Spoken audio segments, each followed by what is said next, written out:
ENBA awards में UP तक की धूम। यूपी चुनाव में बेस्ट इलेक्शन कवरेज का जीता अवार्ड। आपका बहुत बहुत शुक्रिया। साइकिल चुनाव चिन्ह से जीते हैं, समाजवादी पार्टी की टिकट से जीते हैं। तो समाजवादी पार्टी है और चाचा भतीजे का मामला है, सब इक्का है। चुनाव आएगा देखिएगा ना, सब दोनों इक्का जगह रहेंगे। सर है सब ऐसे ही, खाली हमको आपको खाली ऐसे ही ड्रामा बतियाते हैं। भारतीय जनता पार्टी एक एक मुद्दा ले आ रही है। अभी आपने देखा कि जब इनको मस्जिद पे विवाद पैदा करना हुआ तो 5 टाइम का वो हनुमान चालीसा शुरू करा दिए। उत्तर प्रदेश में जिस तरीके से लाउड स्पीकर का मामला हो या नमाज का मामला हो, सभी मुद्दों पर कहीं ना कहीं उत्तर प्रदेश की सरकार इंस्ट्रक्शन जारी करने के बाद लोगों से उसे इम्प्लीमेंट करा रही है। आखिर जिसके बाद साफ तौर से क्या मानना है लोगों का, हमारे साथ मौजूद हैं इस समय सुहेलदेव भारतीय समाज पार्टी के राष्ट्रीय अध्यक्ष ओम प्रकाश राजभर जी। राजभर जी, जिस तरीके से आप देख रहे हैं कि लाउड स्पीकर का एक मुद्दा है और लगातार इंस्ट्रक्शन दिए जा रहे हैं, कल जो अलविदा की नमाज थी उसमें भी लोगों ने लाउड स्पीकर अपने अंदर लगा लिए हैं और क्योंकि गवर्नमेंट के जो रूल हैं उसको फॉलो कर रहे हैं, क्या कहेंगे आप इसको? देखिए, भारतीय जनता पार्टी हमेशा हिंदू मुसलमान की बात करती है, नफरत की बात करती है, शिक्षा की बात उनके दिमाग में नहीं है। आज प्रदेश में बिजली का बिल बढ़ गया, गर्मी चरम पे है, बिजली आ नहीं रही है, इस पे ध्यान नहीं है। महंगाई से पसीना छूट रहा है।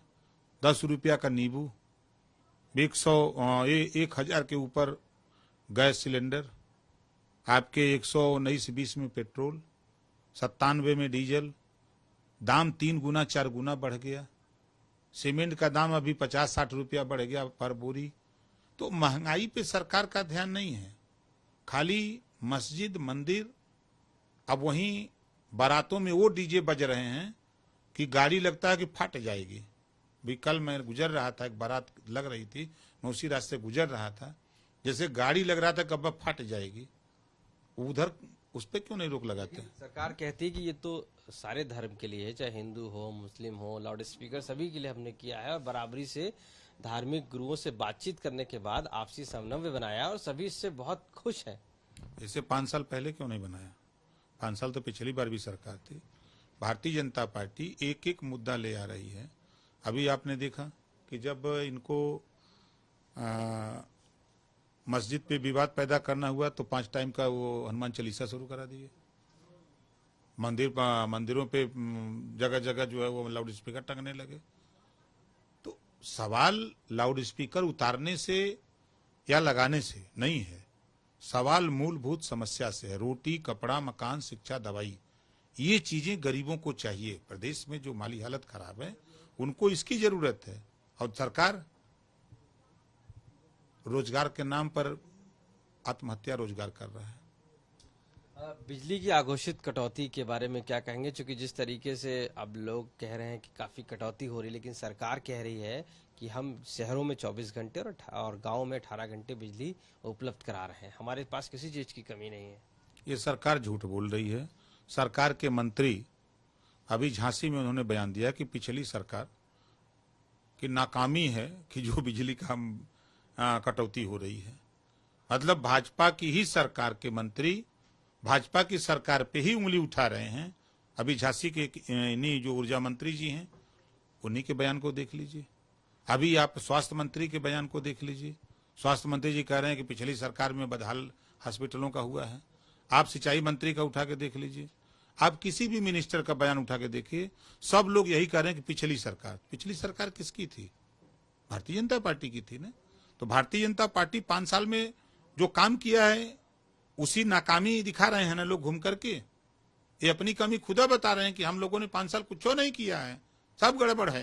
नहीं तो आपको क्या लगता है, जो पिछले मतलब शर्मा जी थे यानी, और ये वाले जो शर्मा जी हैं यानी श्रीकांत शर्मा और AK शर्मा में कौन सा बेहतर था जो बिजली उत्तर प्रदेश को दे पा रहा? कि भैया, श्रीकांत शर्मा जी जब थे मथुरा वाले तो उनके कार्यकाल में तो करीब ठीक ठाक था, लेकिन ये जो मऊ वाले हैं अब इनके कार्यकाल में तो देख ही रहे हैं कि वो खुद कह रहे हैं, हम थोड़े, वो भी खुद कह रहे हैं कि पिछली सरकार की नाकामी की वजह से हम ऐसा करें। पिछली सरकार तो इतनी नाकाम थी, ऊर्जा मंत्री इतने मस्त थे कि घींच घाच के पहुंचा दिए थे, 5 साल ठीक ठाक रहा। आप भी थे। हम भी जब थे तब थे, लेकिन वो तो खुद ही कह रहे हैं कि पिछली सरकार की नाकामी की वजह से हम फेल हैं। इसका मतलब कि व्यवस्था पिछली सरकार ने, भाजपा की सरकार ने नहीं किया, जिसके वजह से ही नहीं दे पा रहे हैं बेचारे। आप अब शिवपाल जी पर बात करते हैं कि शिवपाल जी के जिस तरीके से अभी आजम खां से मिलने गए और आजम खां ने फिर शिवपाल जी से बहुत सी बातें की, आप भी बयान लगातार देख रहे हैं, अब चर्चा आ रही कि आप भी मिलने जा रहे हैं आजम खां से, तो क्या अखिलेश जी का संदेशा लेकर जा रहे हैं? हम न किसी का संदेशा लेके जा रहे हैं। माननीय आजम खां जी बड़े नेता हैं, चुनाव का उनको कटु अनुभव है, अच्छे अच्छे अनुभव है, कई बार सरकार बनाने में उनकी हम भूमिका है।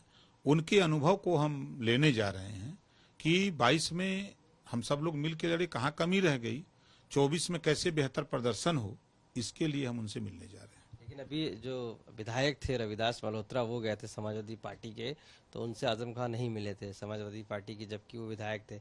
आपको लगता है कि नाराजगी जो है वो समाजवादी पार्टी के खिलाफ है और आप भी गठबंधन में है समाजवादी पार्टी के, तो आपके साथ भी कहीं ऐसा ना वो सोचें?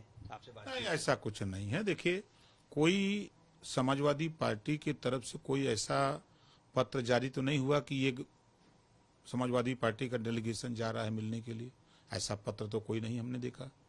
और अखिलेश जी का भी बयान आप ही लोगों के चैनल पे चला कि हमारी तरफ से कोई डेलीगेशन वहां नहीं भेजा गया था, तो हम कैसे मान लें?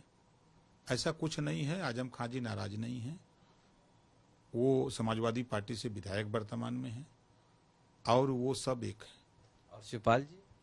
वो समाजवादी पार्टी से विधायक है। चाचा भतीजे परिवार का मामला है, घर का झगड़ा है। वो तो कह रहे हैं कि अगर अखिलेश यादव को लगता है कि मैं बीजेपी जा रहा हूं तो मुझे निकाल दे समाजवादी पार्टी से। तो वो क्यों नहीं निकल जाते बेचारे? वो तो खुद ही करेंगे, हम आपके साथ हैं। उनके अर्थ जो आ रहे हैं, जिससे आपने कहा ना कि वो कह रहे हैं कि हमको निकाल दें अगर हम बीजेपी जा रहे हैं, तो इसका मतलब कि वो समाजवादी पार्टी में है ना? उन्हीं के बयान पे अगर तर्क किया जाए तो वो कह रहे हैं हम समाजवादी पार्टी, सही भी कह रहे हैं। समाजवादी पार्टी के सिंबल से विधायक है, साइकिल चुनाव चिन्ह से जीते हैं, समाजवादी पार्टी की टिकट से जीते हैं, तो समाजवादी पार्टी है। और चाचा भतीजे का मामला है, सब एक हैं। चुनाव आएगा देखिएगा ना, सब दोनों एक जगह रहेंगे। सर है सब ऐसे ही, खाली हमको आपको खाली ऐसे ही ड्रामा बतियाते हैं।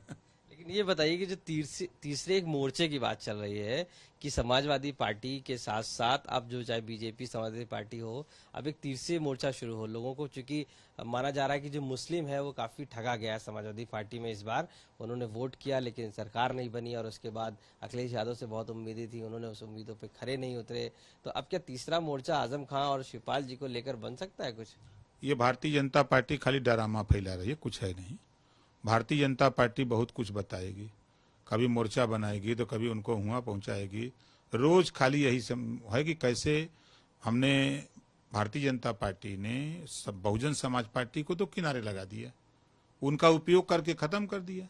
तो अब प्रतिद्वंदी तो समाजवादी पार्टी गठबंधन है, तो समाजवादी पार्टी गठबंधन को कैसे कमजोर किया जाए कि हमारा रास्ता साफ हो जाए, इसमें भारतीय जनता पार्टी काम कर रही है। तो ओम प्रकाश राजभर जी ने साफ तौर से मानना है कि समाजवादी पार्टी से जुड़े चाहे वो आजम खां हो, शिवपाल सिंह यादव हो, सभी एक ही हैं और आगे भी इस चुनाव में जो उत्तर प्रदेश के होने वाले हैं उसमें भी एक साथ ही रहेंगे। ये बीजेपी की रणनीति है कि वो मोर्चा तैयार करवाती है और जिस तरीके से बीएसपी को अलग किया है उसी तरीके से कहीं ना कहीं समाजवादी पार्टी को भी टूट करना चाहती है। साफ तौर से बिजली के मामले में बोलते हुए यह भी कहा है कि पुराने वाले जो श्रीकांत शर्मा थे वो आज के एके शर्मा से काफी बेहतर थे। लखनऊ से कैमरा पर्सन गौरव के साथ आशीष श्रीवास्तव।